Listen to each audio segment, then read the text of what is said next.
Hello, my name's Jonathan Hare. I was very fortunate to be able to work with Harry for 10 years, from about the end of 1989 to about 2000 when I went self-employed.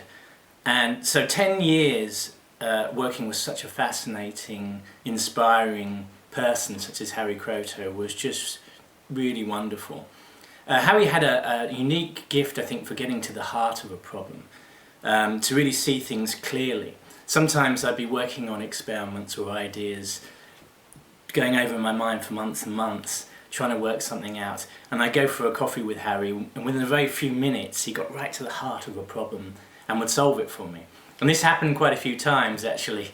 So he had this great intellect, but he had this wonderful interest in the world and imagination. If you went into his office, for example, his office was lined in bookshelves, but it'd be full of box files full of different topics. So there'd be one on Leonardo da Vinci, there'd be one on Buckminster Fuller, there'd be a chemistry, physics, astronomy, geometry, philosophy. He was just interested in so many different things. So to be with someone like that, spending time with someone like that, means that you start to get interested in the world as well. Everything seems to be more colourful and more interesting. My main memory, though, really of Harry is of his kindness. He was kind to so many people and helped so many people on their, not just in science, but outside science as well. He was a great friend, a great mentor. I miss him very much. A year before he died, I asked him if he'd make a little film for a school teacher friend of mine called Russell Taylor in America. And I went over and he very kindly did a little video in support for his project. And then, of course, typical Harry, he wasn't thinking about himself because he wasn't very well at that point. He was thinking about me. He said, "Oh, come down, sit beside me, and we'll film a bit about C60." And so I'm going to finish this video with a few clips of Harry Kroto and myself talking about C60. Thank you very much. Well, hear me, old mate. Okay. What's this then? Well, I don't know, but we're reminiscing. Then a fax, I think, came through from Mike Durer, a good friend, astronomer at UCLA.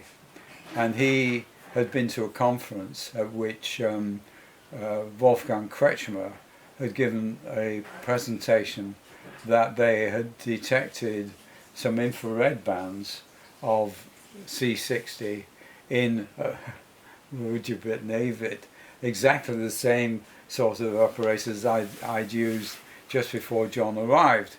So pretty simple. It's 2 carbon rods. You stick 5 kilowatts through it. I couldn't believe it. Vaporize it. I must have had C60 on my desk for a couple of years. So John was there, practical guy, and you got to work on it. Do you remember the situation? Yeah, I do. I mean, I was in first year PhD. I wanted to get my teeth into a project. And there was a lot of work going down. Downstairs is a big lab with all the lasers and the cluster beam, and that was still being worked on. So I was waiting for my time on that machine, and then suddenly I had this wonderful opportunity to play with this bell jar, vaporize these rods, make material in an area that no one really knew about. You know, this crazy idea of vaporizing carbon rods. Because it was so new, I think it meant I could completely relax and just play around. And with Amit Sarkar, who was a final year student, we reproduced this spectra. Yeah. And managed to make it. In actual fact, the reason for doing this was to do it much more cheaply than the rice group.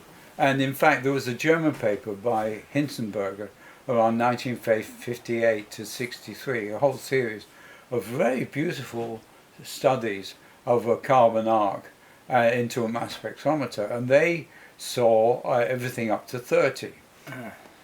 Now, if they'd gone higher, they might have seen the fullerenes, but they didn't. Well, was that because the mass spec probably didn't go that way? Yeah, the technology wasn't quite so good. It was on photographic plates. Oh, wow. So that's why I did the original one before you came. Anyway, when that paper, or that fax by Mike Durer arrived, I thought, no, I've done this. And so you went on to that project, right? Yeah, and what a great project. I mean, there's a lot of luck in science, isn't there? Yeah, and then what happened? Yeah. So then you've got this strange situation of thinking that you might be making this molecule. You've got the 4 infrared absorptions. And so I scraped off every time we got the 4 infrared band, I scraped off and made a little pot of the stuff. And then the obvious thing, I suppose, as a chemist is to try and dissolve it out. So we put a little bit of benzene there, shook it up. Of course, it's just black, fluffy soot suspended in the solution. Put it on the shelf, let the soot settle down, and then there was a coloured solution. And we knew it was pure carbon, right? You don't get coloured solutions from large particles, unless it's scattering or something. So we were a bit worried about that, but it actually turns out, of course, you can dissolve C60 up in toluene or benzene. We use benzene. And then, of course, you've not only got supermolecule, but you can dissolve it up and do chemistry. Now, I remember giving me that on a Monday, and I was looking at this red solution, and I think I kept it, really, for you. Yeah, yeah. In fact, look what it says on here. It says John's C60 sample. It's a bit... Oh, it's still got the colour. It's still got the colour, yeah. Anyway, we're going to put that historical sample somewhere in the chemistry department at Sussex. I mean, tell me about this, because one of the intriguing things about C60 is that it spontaneously forms. Actually, you don't actually have to work that hard to make it, do you? No, that's perhaps the most unique aspect of C60.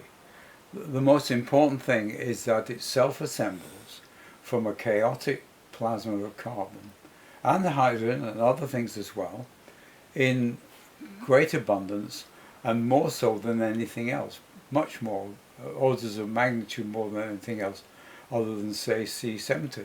And so that's important, and it makes it very interesting because that's unexpected. It's against the standard equilibrium idea. Yeah, yeah. And in space.